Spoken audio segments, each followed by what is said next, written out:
why must an artist release their music? Because I believe that an artist has to release their music as an integral part of the process. But before I talk about that, I just want to make a distinction, because I think that the reason an artist releases their music is different to what I call a craftist. Now, these are my definitions. You won't find them in the dictionary. So when I talk about an artist, what I mean is somebody who, in general, innovates ideas. That is the emphasis they put on their creative process, versus a craftist who tends to improve execution. Bear in mind, I'm not saying that artists do not improve execution. Of course they do, right? This is what they emphasize in their creative process, not what they exclusively do. Similarly, I'm not saying that craftists don't come up with any new ideas ever, right? What I'm saying is, where do you put the emphasis? What is the priority? Yeah, so in general, artists are constantly, throughout their career, innovating with new ideas. They're developing their sound. They're developing their style. Whereas if you're more in the craftist space, what you are doing is more of the same things over and over again, and you're improving the execution of those things. And one of the things that makes this confusing is you will find that some people who start out as artists find some success in a particular sound, and then when they've got this thing that has become hugely successful, they start repeating themselves and they end up improving the execution of those things. So it becomes more and more technical and production based. I've had a number of clients who have been both artists earlier on in their career and move to craftists. Now, I'm not saying here, nothing that I've said says that artists are better than craftists, but I want to be an artist. I'm just going to say that straight out, clearly. I want to be an artist. So I'm more focused on artist stuff than I am craftist stuff. Although, of course, the music machine can help craftists as much as artists. Okay. So that's the distinction to understand. Yeah. Art is about doing new things. Craft is about improving what already exists in general. Massive overgeneralization. And of course, artists do use craft to improve their art. Yeah. Similarly, craftists do use innovation to improve the execution. But in general, that's the idea. So if we take that and think about what a craftist's way of finishing, say, an album is, first of all, they start with an idea of what they want to do, which is essentially a genre template. So they're like, okay, I'm working to a genre. This is the sound that I want to be in. Okay. And that is the sound that I'm going to make this album with. All right.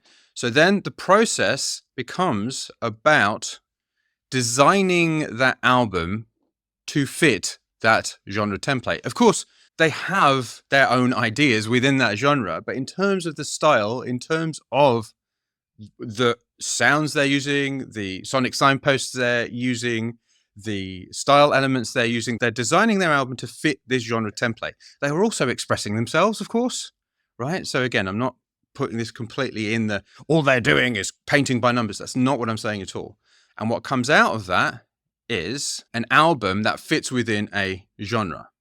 Now, I know generic is a very negative term, but if you've made an album that is more within the genre than it is expressing who you are as an artist, then it's a generic album.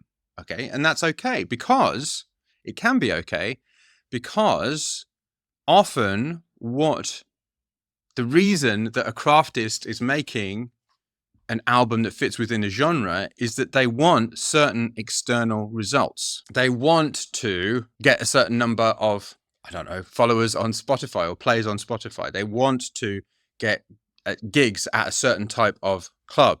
They want to sound like a certain other artist.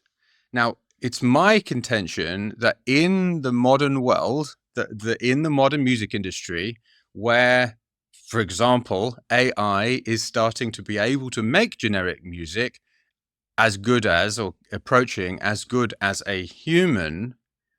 This way, if you want external results, is likely to be less effective, even though that's highly counterintuitive. Yeah, surely fitting in and making music for a market which exists, right? A market of people who want that music is going to get you external results. I would say that unless you are already in the space where you have an audience, this probably isn't going to work as well as the artist's way, where you're making something unique, right? But in this model, the genre template designed to fit, and there's an album that's at the end of it, which is focused on getting certain external results. And by external results, I mean things outside of the music, followers, people dancing, that kind of thing. The point of it is to get the external results. It's almost like you're stopping. Okay, I've made this thing. It becomes very results focused. The album is a method of getting signed to a label or something else. So that's the craftist's way. If I contrast that with what I see as the artist's way, it's very different. So in place of a genre template, what we have as artists is a unique vision. So we have, okay, I'm really like that music over here. I'm going to take that little sonic signpost here and put it into it, and I'm going to try that. I'm going to try the other. And we run experiments, we play in order to discover what our style is going to be. So obviously we have the vision that we start out with, but that is actually necessarily changed by what we play with. And sometimes we are surprised by what comes out, right? We are surprised by the music that we seem to be making. And then out of that comes a synthesis of the things that we thought we were going to do, other things, and that is the album that comes out. But this is not, in the artist's way, an endpoint. This is simply another step which allows us to update our unique vision. So in the artist's way, the album is simply another step, which is allowing us to continually develop and update our unique vision, which then suggests other things that we could play with, which then creates another album. And you might say, well, what about the external results? Surely artists want external results too. Yes, of course we want external results, but they're not the reason for doing it. They are instead almost like what ends up happening. Real artists throughout their career who are constantly developing, you will notice that they have times when everyone loves them and other times when no one understands what they're doing. They're no longer cool, right? But then somehow they come back. If you listen to the music that they've been making, each album in their unsuccessful period has been a necessary step to get to the bit where they've come back again. What they are doing is they are following their own path, which is informed by that path.